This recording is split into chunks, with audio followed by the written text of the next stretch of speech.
I'll take this house. I rolled my eyes, not knowing why, when my brother-in-law, Sean, said this. I had just returned from my husband's funeral a few minutes ago, so what in the world was he talking about? I was puzzled, but Sean continued, you need to get out of here. It's not good for you to stay in this house forever. Sean threw me a troublesome look as he said these words. This is the house my husband and I used to live in, so why should I leave? I stood there stunned by Sean's selfish behavior. My name is Kathy, a 37-year-old housewife. I live at home with my husband, John, who is 1 year older than me. I have wanted to be a nurse since I was a student, and after graduating from high school, I went to a university that had a nursing program. After graduating from college, I started working as a nurse at a general hospital. When I was 30 years old, I met him when he came to visit a friend. He was close in age, kind and cheerful, and I gradually became attracted to him. After a while, he confessed his feelings for me and we started dating, and we got married at the age of 32. At John's request, I decided to become a full-time housewife, and for the next 5 years we lived our lives together as husband and wife. Although they had occasional fights, they were able to say what was on their minds to each other, and I think they were a very close couple. I wish these happy times could continue for a long time to come. However, after becoming involved with that man, the life that should have been so enjoyable slowly fell apart. John had a younger brother, Sean, who was a year older than him.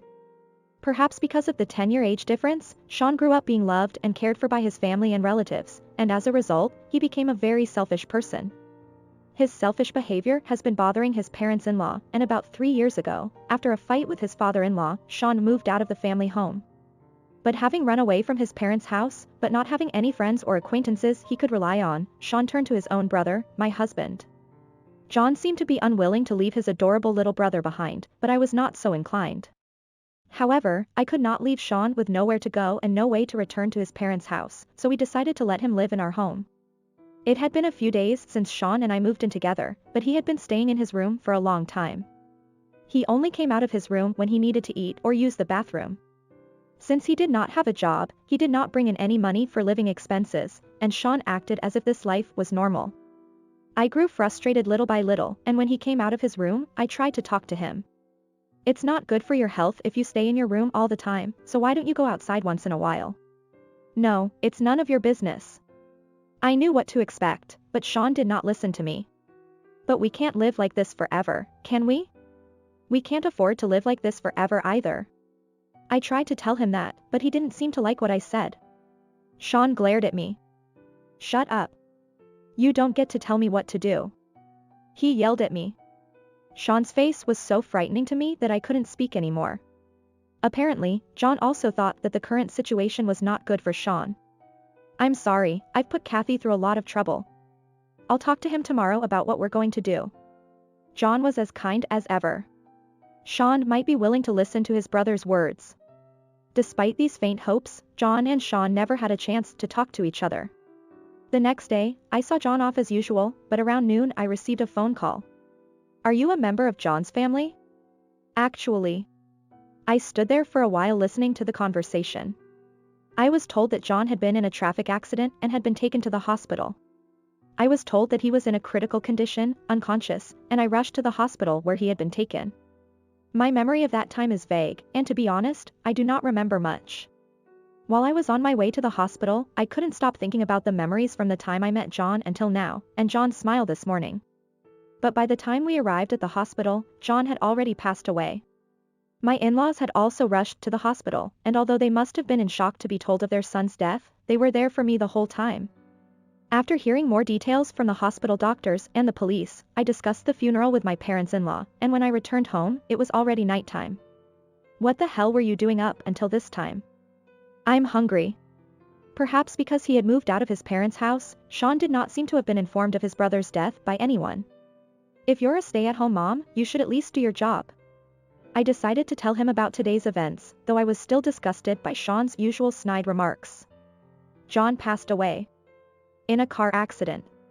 He looked surprised for a moment at my words. My brother died? He did not look sad at all.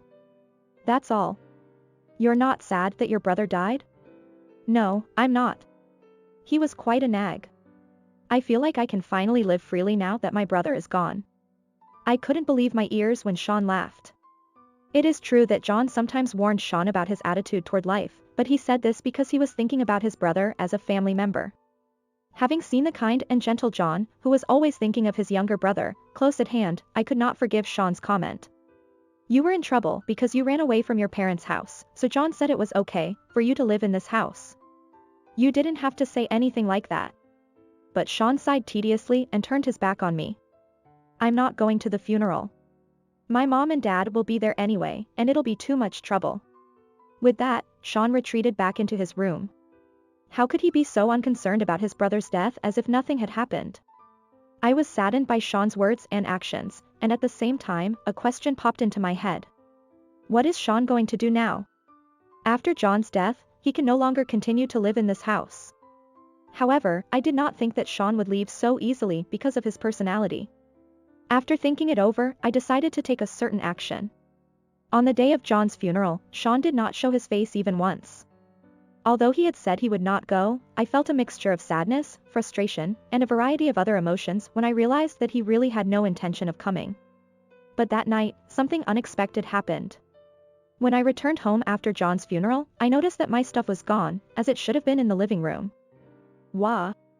As I stood there, Sean said something I couldn't believe. I threw your stuff away. What are you talking about? Sean told me that while I was at John's funeral, he had dumped my stuff at the local dump. I've been trying to get out of your way for a while, but now that my brother is dead, it's a good time for you to get out.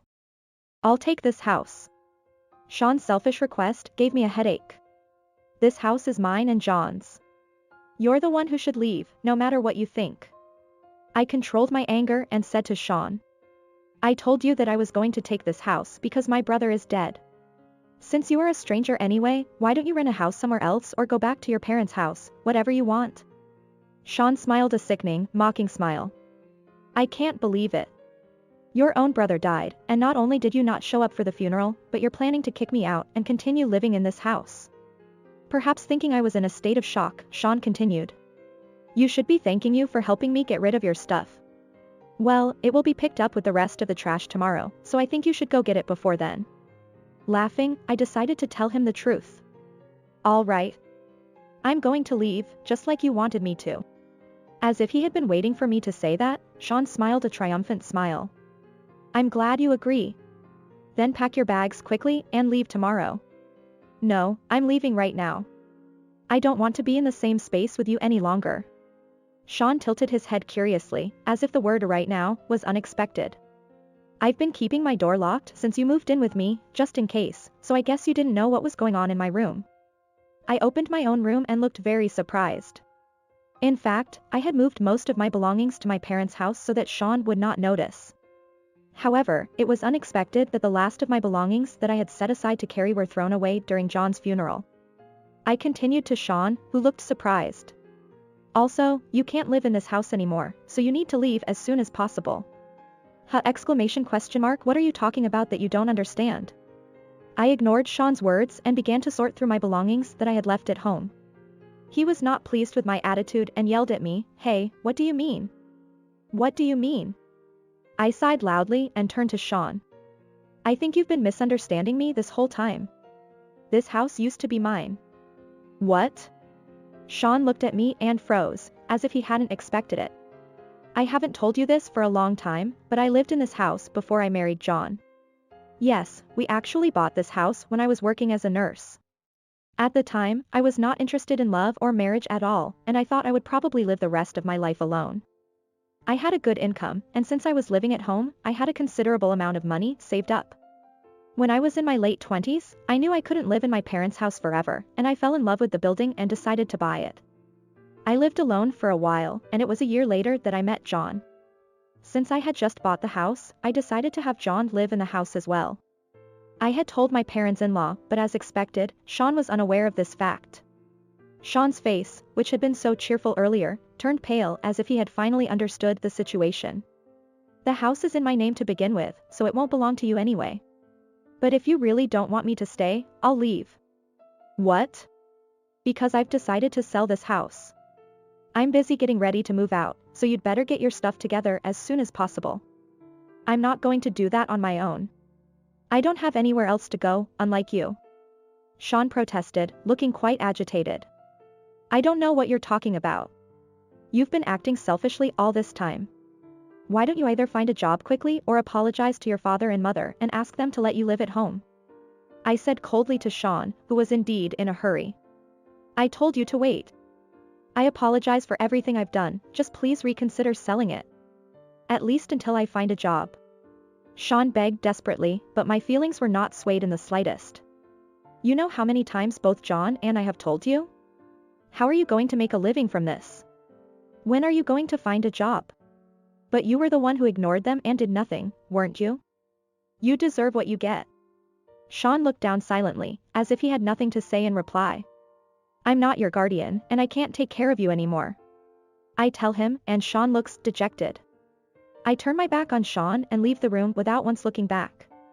I headed for the dumpster near my house and found that Sean was right, my belongings had been bagged and dumped. I patted myself on the chest, feeling very glad that I had moved my belongings to my parents' house before Sean did. I retrieved my belongings from the dumpster and headed for my parents' house on foot. When I arrived at my parents' house, both my father and mother came out to the front door worried. They were quite surprised that I would come back to my parents' house on the day of the funeral after John's sudden death in a car accident, but when I explained the situation, they gladly agreed to let me stay at their house. I had no time at all to grieve John's death because of Sean's case, but as I spent more time alone at my parents' house, I remembered John and spent some time crying for a while. The death of someone close to me was a great shock, and although I was sad that I had to sell the house where I spent time with John as a result, even if it was to ask Sean to leave, I managed to recover from it with the support of my father and mother. Since then, Sean ended up going back to his parents' house, and I heard that he was stiffed by his in-laws. In fact, at John's funeral, I had told my in-laws that Sean was living at our house and that I had told them all about his usual behavior and what he said and did. They seemed very surprised, but repeatedly bowed down to me and said they were sorry for the trouble they had caused. The other day, my parents-in-law came to our house with Sean to apologize. They said, "We are so sorry for all the trouble my son has caused." I know it's not enough to apologize, but I couldn't stand still. Kathy, I am so sorry. I know it's not something I can apologize for, but I just couldn't help myself. I'm sorry. Sean's expression was as grumpy as before, but he apologized in a weak voice, as if this incident had been quite hard to bear. Frankly, I still felt more that I could not forgive him, but I decided to forgive Sean, thinking that John might be saddened if I kept on wrangling with him over such a matter. After that, Sean apparently looked for a job while living at home, but he still had a hard time dealing with his family, and they were constantly fighting every day. Soon after that, he started working part-time at a supermarket, but after about 3 months of working, he left home again and started living on his own. However, since he left home with no money to spare, he is living on the edge. I decided that I couldn't depend on my parents' house forever, so I started working as a nurse again. Although I had a few years of blanks, I quickly got used to the job. When I lived at home, I had to worry about Sean every day, and it was all very stressful, but now my life is very fulfilling and I am able to spend every day freely. I'm off to work, honey. I said to John's picture and headed off to work. Thank you for watching. How did you like today's story? Please subscribe to our channel. See you in the next story.